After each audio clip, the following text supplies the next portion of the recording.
So, can we talk money for a minute? Like, I know people get a little bit kind of icky and turned off by talk about money, but come on, without money in our businesses, we don't really have businesses, right? So I want to ask you 3 questions. What is your day rate? What is it you would charge out for somebody who wants your expertise? Number 2, what is the average that you make every day? Not every working day, but just, what you made last year divided by, the number of days there were in the year. And then finally, how much money has come into your account today? My name's Julie Creffield and I'm the No Bullshit Business Coach, and I am really passionate about helping small business owners to move away from one-to-one and having to show up and actually physically be somewhere to deliver their stuff, to taking their stuff online and providing a one-to-many model. So I want to talk to you about freedom, and I want to talk to you about why it makes sense to stop trading time for money. So when I was at university, it was really difficult to get a part-time job. I was in a place called Winchester, which had a very tiny high street, not an awful lot of pubs. So there was very few kind of part-time jobs for the masses of students that were there. So my strategy was to work heaps when I come back to East London and to take a pot of money and see if I can make that last. So I can remember one summer I came home and I got a job in a play scheme and I got a job in a pub. Now I'd turn up to the play scheme at 8:30 in the morning. I'd do a full day with really hard kids, hard to work with kids.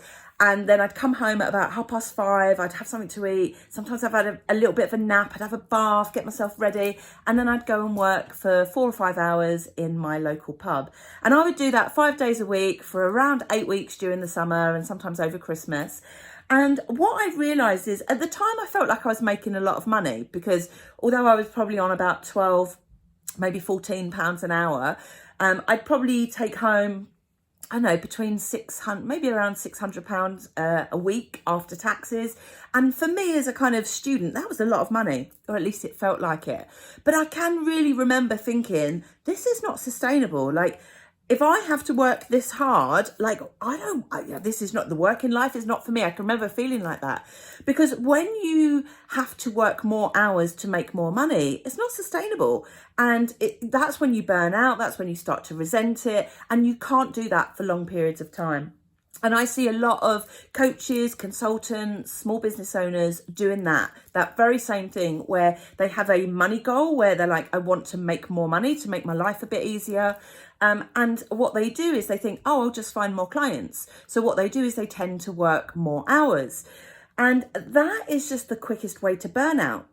So I want to talk to you about what freedom looks like for me and my business, because yes, I'm driven by money, by making money, but I'm more driven by impact.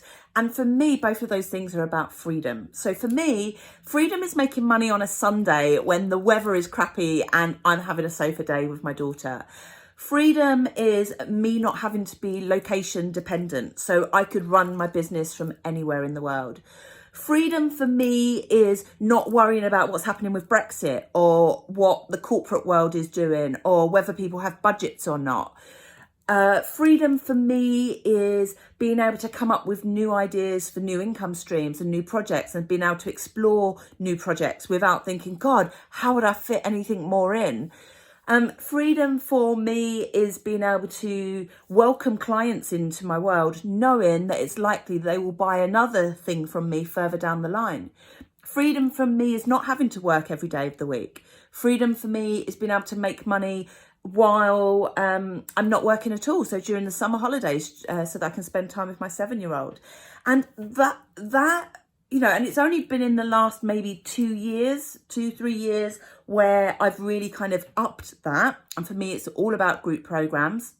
But just getting really clear on, I have expertise that the world needs. And if I work one-to-one, it's going to take a bloody long time for the world to shift in the way that I want it to through the expertise that I have. So if you would like to find out more about whether you could turn your model from being one-to-one and having to literally turn up to deliver your stuff, or whether you too could add even just a small element of one-to-many to your business, then check out the link below or send me a DM and let's jump on a call to see how the one-to-many way of doing things could work for you and your niche.